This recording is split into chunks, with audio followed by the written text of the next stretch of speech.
ailes. Parce qu'il me pousse à prendre conscience que je dois me réveiller. Je dois prendre conscience que c'est l'heure de me réveiller. On ne répond pas aux gens qui t'insultent. Ne répondez pas, les amis. Anne regarde Pénina. Et Pénina lui dit, vous savez les insultes des femmes. Hein? Pour le sorcier, moi aussi comme ça. C'est nous là, on a des enfants. Toi comme ça. Regardez comment tu es. Je ne sais même pas comment ce monsieur là t'a vu. C'est nous ici, on fait les enfants. Il y a ciment dans tes rêves. Il y a du ciment. Tu es maudite. Et elle accepte ça tous les jours. Mais c'est des paroles qui ont déclenché quelque chose dans sa vie. C'est des paroles qui ont déclenché un réveil. C'est son réveil. Pénina est une bénédiction pour Anne. C'est son réveil à 5 h du matin. Il est l'heure que tu te lèves, Pénina. Il est l'heure que tu te réveilles, Anne. Il est l'heure de te réveiller. Il est l'heure que tu puisses avoir ton enfant. J'ai suscité Pénina pour que tu puisses enfanter. Ne l'hésite pas. Réveille-toi, toi, tu dors. Olivier, c'est pas à tout, on répond. Elle est assise. Et elle dort. Et il est 5 h du matin. Et Pénina se lève. Tant que tu ne te réveilles pas, elle va t'insulter. Tant que tu ne vas pas comprendre que ta situation dérange Dieu, tu vas susciter Pénina dans ta vie. Tant que ta situation ne va pas te déranger, il va susciter Pénina.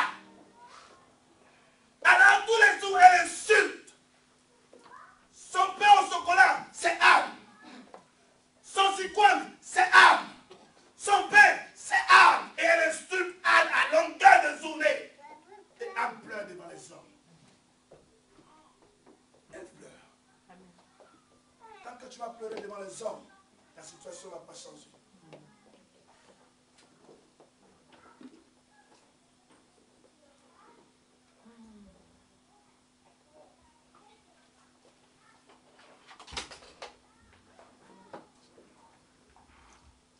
Une année, comme Anne se mettait à pleurer et ne voulait rien manger, son mari lui demanda: Anne, pourquoi pleures-tu?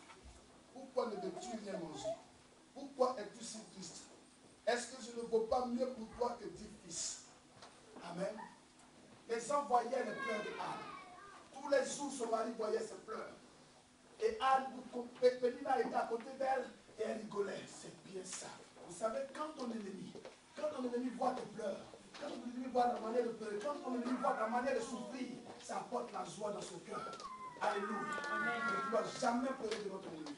Jamais tu vas verser les larmes devant ton ennemi. Jamais, mon ami. À partir d'aujourd'hui, ne pleure jamais devant ton ennemi. Si tu t'insultes, sois là. Si tu as mal, sois là. Sois là. Il parle, sois là. Si tu veux, ferme les yeux. Et quand tu quittes là, ne pleure jamais devant lui. Amen. Jamais il faut extérioriser ce que tu vis. Jamais devant lui. Jamais s'il parle, sois là. Et après, il y a une stratégie. Alléluia. Dis avec moi, une stratégie. Alors, étant assis. Amen. Nous sommes au verset 9. Après que l'homme eut mangé et bu aux abords du sanctuaire de Silo, Anne se leva. Amen. Amen. Après qu'ils ont fini de donner tout ce qu'ils veulent à Dieu, Anne se leva. Après qu'ils ont fini de manger, prier Dieu, Anne se leva. Ce n'est pas qu'ils se sont levés en groupe pour aller. Elle seule. Elle se leva. Après qu'ils sont venus donner des offrandes à Silo, Anne s'est démarquée. Parce que ce que je vis, je la vis seule. Anne s'est démarquée. Vous qui aimez vivre en groupe, faites tout en groupe. Faites les choses en groupe. Un peu seulement en groupe. Après seulement en groupe. Un peu en groupe. Ce n'est pas mauvais. Mais des situations qui te font mal, tu te démarques. Alléluia. Amen. Et c'est là que tu vas sortir les mots exacts de la situation que tu vis. Parce que si tu m'expliques une situation, oh Seigneur, souviens-toi de Jean-Marc. Ce n'est pas souvenir tu veux. Tu dois toucher quelque chose qui te dérange. C'est toi qui as les vrais mots. C'est pourquoi Anne s'est levée. Elle a laissé Elkana. Elle a laissé Pénina. Elle a laissé sa famille. Et elle allait à l'église. Et s'est assise à l'église. que je suis venu dans la maison de Dieu. On est venu en groupe. Mais ce que je vis, je la vis seule. Amen. Alors elle se démarque. Elle a fini de faire son offrande. Elle a fini de donner à Dieu. Elle se démarque. Avant que je ne parte d'ici, il faut que quelque chose se passe dans ma vie. Alors, Amen. Amen. Amen. Amen. Elle se met. Il peut tout faire, oui. Après que l'on eut mangé et bu aux abords du sanctuaire de Silo, Anne se leva. Le prêtre Élie était assis auprès du montant de la porte. Anne était très affligée, tout en pleurant. Elle pria le Seigneur en prononçant cette promesse. Seigneur Dieu de l'univers, vois combien je suis malheureuse. Ne m'oublie pas. Aie pitié de moi. Donne-moi un fils. Je m'engage à le consacrer pour toujours à ton service. Ses cheveux ne seront jamais coupés. Anne pria longuement. Et Élie vient lui dire. Élie l'observait et voyait ses lèvres remuer, mais n'entendait aucun son, car elle priait intérieurement. Élie pensa qu'elle était ivre et lui dit, resteras-tu encore longtemps dans cet état? Va faire passer ton ivresse ailleurs. Non, je ne suis pas ivre, répondit Anne. Je suis une femme malheureuse, mais je n'ai pas bu. Je suis ici pour confier ma peine au Seigneur. Je ne me considère pas comme une femme à de rien. Si j'ai prié aussi longtemps, c'est parce que mon cœur débordait de chagrin et d'humiliation. Elle avait les mots exacts par rapport à la situation. Alléluia. Elle était en pleurs dans la maison du Seigneur. Parce que sa situation la dérangeait. Sa situation apportait l'amertume dans sa vie. Elle a pleuré devant son mari. Elle n'a pas eu de solution. Elle a pleuré devant les hommes. Elle n'a pas eu de solution. Tant que tu vas pleurer devant les hommes, jamais tu auras une solution pour ta vie.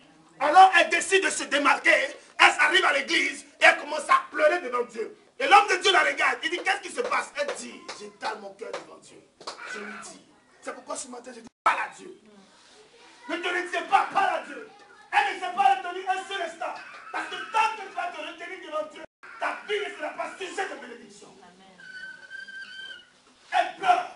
Pénina, c'est son réveil. Pénina, vous avez remarqué qu'après le verset 6, on ne parle plus de Pénina. Parce que le réveil a tellement sonné qu'elle s'est réveillée. Donc dès que tu te réveilles, c'est toi-même qui mets un bouton sur le réveil. C'est pas comme ça. Quand le réveil sonne le matin, c'est pas toi-même qui te lève pour mettre, c'est bon. Après, tant que tu ne vas pas te réveiller, le réveil ne va pas cesser de sonner. Donc qu'est-ce qui se passe? Pénina était là. Pénina la pousse. Pénina l'insulte. Pénina lui dit. Pénina parle. Tout simplement. Parce que la situation que tu vis, Dieu dit. Alléluia. Assez très vite. Merci.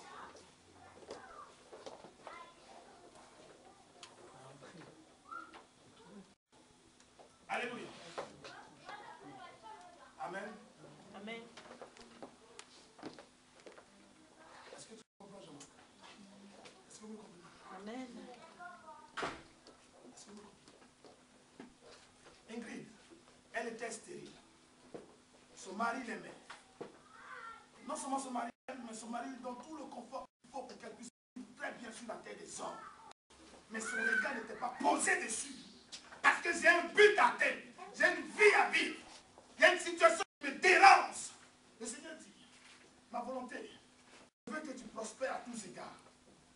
Que tu sois en bonne santé. Et aujourd'hui, le médecin dit, tu es malade. Tu dis, c'est pas grave. Le jour où le Seigneur voudra, alors je serai guéri. C'est faux. Tant que tu vas t'asseoir sur ta situation, tant que tu vas te plaindre de ta situation, même si c'est Dieu l'auteur, il ne fera rien. Ton foyer est déséquilibré. Mais tu dis non, Dieu fera. Tant que tu ne te lèves pas pour dire Seigneur, c'est déséquilibré, cette situation me dérange, alors le Seigneur te regarde. Mais quand tu te lèves, tout le monde a des papiers en France. Et c'est moi ceux qui n'ai pas les papiers. Qu'est-ce que j'ai fait, Seigneur? Qu'est-ce que j'ai fait? Le préfet ne peut-il pas me donner moi des papiers? Pourquoi? Tant que tu vas croire qu'un jour le hasard, ça c'est le modèle chrétien, un jour Dieu fera. Un jour, il fait ça le lundi matin en terre. Tu n'as même pas profité de ce que Dieu t'a donné. Ce n'est pas ça la Bible. La Bible, quand la situation te dérange, c'est Dieu qui a rendu Anne stérile. Elle n'était pas contente. Prenez-moi Esaïe.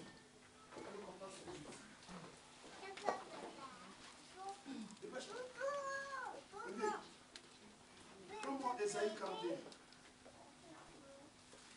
Mayo, prends-moi Esaïe 62.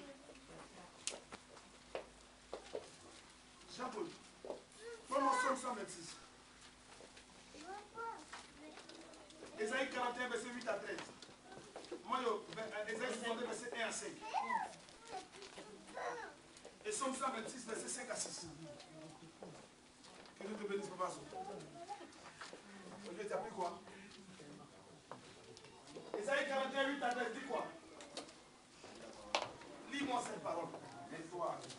Mais toi, Olivier, mon serviteur, Jacob que j'ai choisi. Mais toi, Israël. Tu lis Esaïe 41 à partir du verset 8 jusqu'au verset 13. D'accord, vas-y doucement. Mais toi, Israël. Mais toi, mais toi, Jean-Claude. Mon serviteur. Reprends, mais toi. Mais toi, Jean-Claude. Mais toi, Pinès. Mais toi, Pinès.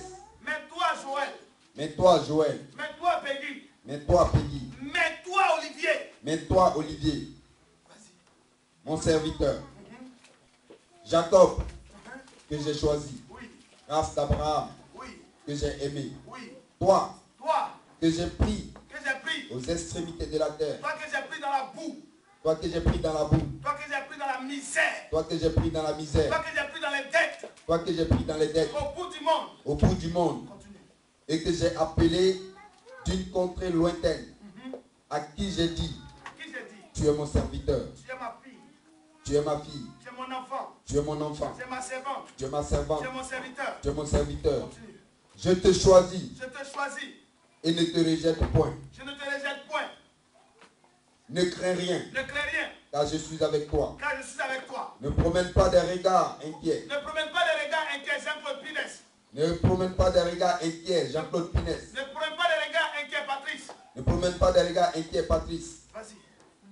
Car je suis ton Dieu. Je suis ton Dieu. Je te fortifie. Je te fortifie. Je viens à ton secours. Je viens à ton secours. Je te soutiens de ma droite triomphante. Je te soutiens de ma droite triomphante. Voici, Voici. ils seront confondus. Ils seront Confondus. Pourquoi? Parce que Pénina a un temps où elle danse. Pénina a un temps où elle rit. Pénina a un temps où elle jubile. Pénina, elle a un temps. Mais il va arriver un temps. Reprends-moi ce passage. Reprends-moi la partie. Verset 11. Oui. Voici, Voici. ils seront confondus. Ils seront, tous les Péninas seront Confondus. Ça dit ça, tous les Péninas seront. Toi, tu n'es même pas sûr. Ils seront confondus. Parce que la situation est tellement difficile. La situation que tu vis a tellement apporté l'amertume. Mais Dieu même se lève pour dire ils seront confondus. Toi-même, tu ne crois pas. Mais voici, ils seront confondus. Ils seront confondus. Vous savez, quand tu traverses une situation difficile et puis Dieu dit tes ennemis seront confondus, ils seront confondus. Amen. Parce que tu sais que ce que tu vis te dérange. Amen. Le chômage sera confondu. La misère sera confondue. Le célibat sera confondu. Les amis, quand tu vis une situation et Dieu dit qu'il sera confondu, quand tu te lèves, toi-même tu le dis avec vie. Histoire de sans-papier, tu seras confondu. Maladie, tu seras Confondus. Voici. Voici, ils seront confondus.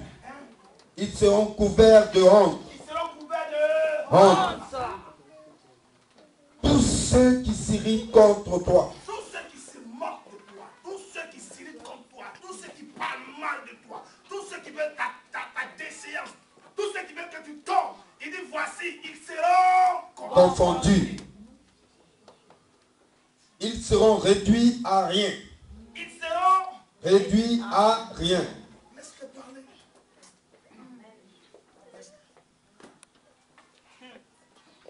Ils périront. Périront tous ceux qui disputent contre toi. Tu les chercheras et tu ne les trouveras plus. Ceux qui te suscitent querelle, ils seront réduits à rien, réduits au néant. Du verset 1, de 1 Samuel jusqu'au verset 5, on parle de Pénina. Mais à partir du verset 6, elle n'existe